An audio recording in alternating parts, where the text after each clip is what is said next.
মধ্যপ্রাচ্যের রক্তক্ষয়ী সংঘাত থামাতে এবার সরাসরি কূটনৈতিক উদ্যোগে নামছে রাশিয়া। চলমান সংকটে দ্রুত অবসান চায় মস্কো, আর সেই লক্ষ্যেই শান্তি ফেরাতে প্রয়োজনীয় সব ধরনের সহায়তার আশ্বাস দিয়েছেন রুশ প্রেসিডেন্ট ভ্লাদিমির পুতিন। তবে প্রশ্ন হলো, এই উদ্যোগ কি সত্যি কূটনৈতিক প্রচেষ্টা নাকি আরেকটি কৌশলগত পদক্ষেপ?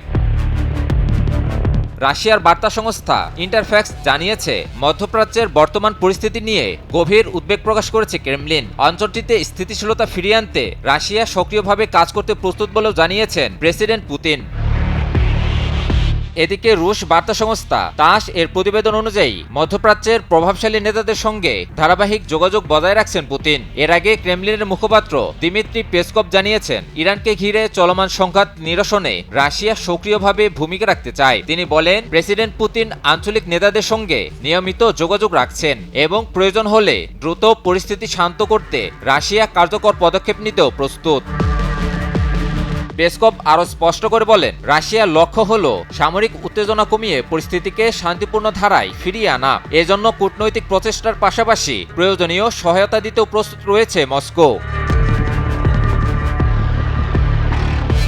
মার্কিন প্রেসিডেন্ট ডোনাল্ড ট্রাম্পের ইরান যুদ্ধ এবং ন্যাটো থেকে যুক্তরাষ্ট্রের সম্ভাব্য সরে যাওয়া নিয়ে সাম্প্রতিক বক্তব্যেরও প্রতিক্রিয়া জানিয়েছে ক্রেমলিন। পেসকভ পুনর্ব্যক্ত করেন, রাশিয়া ন্যাটোকে এখনও একটি শত্রু জোট হিসেবেই বিবেচনা করে।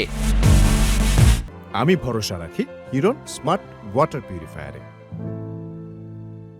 বিশ্লেষকদের মতে, রাশিয়ার এই কূটনৈতিক তৎপরতা কেবল শান্তি প্রতিষ্ঠার উদ্যোগ নয়, বরং মধ্যপ্রাচ্যে নিজেদের প্রভাব আরও শক্তিশালী করারও একটি কৌশল। কারণ ইতিমধ্যেই মধ্যপ্রাচ্যের সংঘাত প্রমাণ করে দিয়েছে, যুক্তরাষ্ট্র কোনো নির্ভরযোগ্য বন্ধুরাষ্ট্র নয়। ফলে সংঘাত পরবর্তী সময়ে যুক্তরাষ্ট্র যদি এ অঞ্চল থেকে সরে যেতে বাধ্য হয়, সেক্ষেত্রে এ অঞ্চলে নিজেদের প্রভাব বিস্তার করে বৈশ্বিক রাজনীতিতে শক্ত অবস্থান তৈরি করার সুযোগ হাতছাড়া করতে চাইবে না রাশিয়া।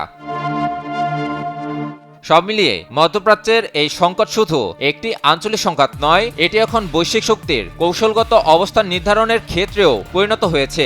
এই প্রেক্ষাপটে রাশিয়ার কূটনৈতিক তৎপরতা যেমন শান্তির সম্ভাবনা তৈরি করছে, তেমনি এর আড়ালে ভবিষ্যৎ প্রভাব বিস্তারের হিসাবও স্পষ্ট হয়ে উঠছে। ইমন আলী, নিউজ 24।